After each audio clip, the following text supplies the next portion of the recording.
Hello everyone, welcome to AP Sources Simplified. We are continuing on with our AP exam review series. If you're interested in the assignment that goes along with the playlist, click on the link in the video information below. In this video, we are looking at the continuities and changes in foreign policy between 1914 and 1941. So from the beginning of World War I to the beginning of World War II. Below, you see a famous political cartoon that features an Uncle Sam resting on a keystone block for the League of Nations. This is a good depiction of American foreign policy in the time period. It has the ability to lead, and even comes out with great ideas like the League of Nations. However, fails to take the reins, as there are internal debates and division over how engaged the US should be on the world stage. Let's start out with changes. Early in the time period, there is a significant change. When World War I broke out, President Wilson and most of the general public wanted to remain neutral. The president even centered his re-election campaign around it, as his slogan was, "He kept us out of the war." However, because of escalating events, German acts of aggression, Wilson's desire to make the world safe for democracy, and U.S. interests in seeing Great Britain and France prevail, the U.S. entered the war in 1917. In the following years, as the Allied powers defeated the Central Powers, the United States was in a strong position to shape the future of global relations. Wilson had a very ambitious plan he called 14 points. A few of the details in the plan included a League of Nations, which would be an international government that could resolve disputes before war broke out. Also, freedom of the seas, open agreements, and an end to colonialism that Wilson termed self-determination. However, in a continuing theme in this video, there was internal divisions in the U.S. about how much of a role the U.S. should play. Senators, notoriously Henry Cabot Lodge, voiced disagreement with the League of Nations and worried that it would sacrifice American sovereignty. Lodge had an influence in the Senate, and as a result, the Senate would not ratify the treaty, leaving the U.S. out of the League of Nations. The 1920s saw a series of more conservative presidents and less engaged foreign policy. Internally, the U.S. worried about immigration and its effects on national identity. Some xenophobic Americans felt radical ideas, especially socialism, were creeping into the U.S. There was also rampant racism, as the second incarnation of the Ku Klux Klan rose to great heights.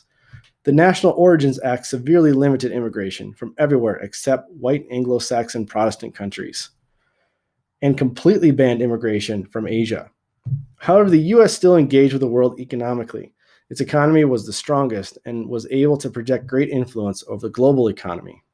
Okay, now let's go through the changes during the critical time period of the 1930s. From 1933 to 1939, there was a split between President Roosevelt and the American people in regards to foreign policy. During the time, America was dealing with the Great Depression, and Roosevelt was busy working on implementing the New Deal. However, Roosevelt was also keeping his eye on global events, and he was worried about the rise and expansion of Japan and the rise of Nazi Germany. But back in Congress, the Nye Committee was set up to investigate profiteering of U.S. companies during World War I. Many of the American people looked at World War I with derision and questioned the necessity of involvement in the previous World War, and wanted to stay out of any future European conflicts. In the mid to late 1930s, Congress passed neutrality acts almost every year, which limited the U.S. ability to trade with, provide loans, or aid any country involved in war. The purpose was to keep America from becoming entangled in another great war like what happened in World War I. But this also hamstrung President Roosevelt's ability to address growing conflicts and tensions. Also in the late 1930s into the early 1940s, the American public themselves became very vocal on the anti-war front.